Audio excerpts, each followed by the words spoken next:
শিক্ষা সফর মানেই নতুন অভিজ্ঞতা, হাসি আর স্মৃতি। কিন্তু চট্টগ্রামের মিরসরাইয়ে একটি শিক্ষা সফর রূপ নিল এক ভয়াবহ আতঙ্কে। 16 বছরের এক স্কুল ছাত্রী যে স্কুলের সঙ্গে কক্সবাজার গিয়েছিল, সে আর ঘরে ফেরেনি। চট্টগ্রামের মিরসরাই উপজেলার আবুতরা উচ্চ বিদ্যালয়ের 10ম শ্রেণীর এক ছাত্রী শিক্ষা সফরে গিয়ে নিখোঁজ হয়েছেন। ঘটনাটি ঘটে গত সোমবার বাংলাদেশের অন্যতম পর্যটন কেন্দ্র কক্সবাজার সমুদ্র সৈকতে। মেয়েরা নিয়ে গেছেন আপনারা, আমার মেয়েরা আমার হাতে দিয়ে দিবেন, আমি কিন্তু কক্সবাজার নিয়ে যাই না। নিখোঁজ শিক্ষার্থী মায়ানী ইউনিয়নের বাসিন্দা এবং বয়স মাত্র 16 বছর। সূত্র জানায়, গত রোববার রাতে আবুতরা উচ্চ বিদ্যালয় থেকে শিক্ষার্থী, শিক্ষক, কর্মচারী সহ মোট 175 জন 3টি বাসে করে কক্সবাজারের উদ্দেশ্যে রওনা দেয়। সবকিছু ছিল পরিকল্পনা মাফিক, কিন্তু সমস্যা শুরু হয় ফেরার পথে।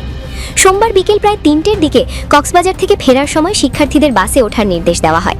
রোল কলের পর দেখা যায় 4 থেকে 5 জন শিক্ষার্থী অনুপস্থিত। তাদের খুঁজে এনে বাসে তোলা হলেও একজন শিক্ষার্থীকে আর পাওয়া যায়নি।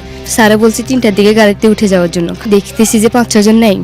চারপাশে খোঁজাখুঁজি, ট্যুরিস্ট পুলিশকে জানানো, থানায় লিখিত অভিযোগ সব করা হয়, কিন্তু শেষ পর্যন্ত নিখোঁজ শিক্ষার্থীকে ছাড়াই দলটি মিরসরাই ফিরে আসে।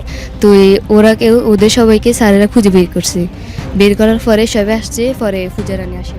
নিখোঁজ শিক্ষার্থীর বাবা কান্না ভেজা কণ্ঠে বলেন, আমরা অশিক্ষিত মানুষ।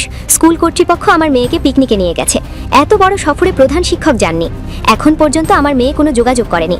তিনি আরও অভিযোগ করেন, দায়িত্বপ্রাপ্ত এক সহকারী শিক্ষক ফেরার পথে মাঝপথে নেমে যান এতগুলো শিক্ষার্থী রেখে।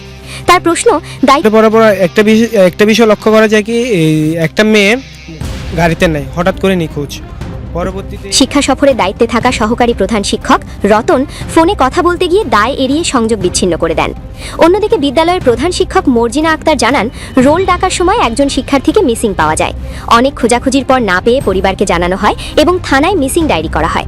তিনি আরও বলেন, গাড়ি ছাড়ার আগেও শিক্ষার্থীরা তাকে কাপড় পরিবর্তন করতে দেখেছে।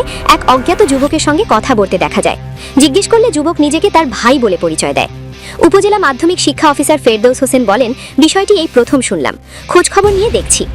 কক্সবাজার প্রশাসনের কাছে একটা জিনিস চাইবো, যত দ্রুত সম্ভব মেয়েটাকে যেন তার পরিবারের হাতে তুলে দেওয়া হয়।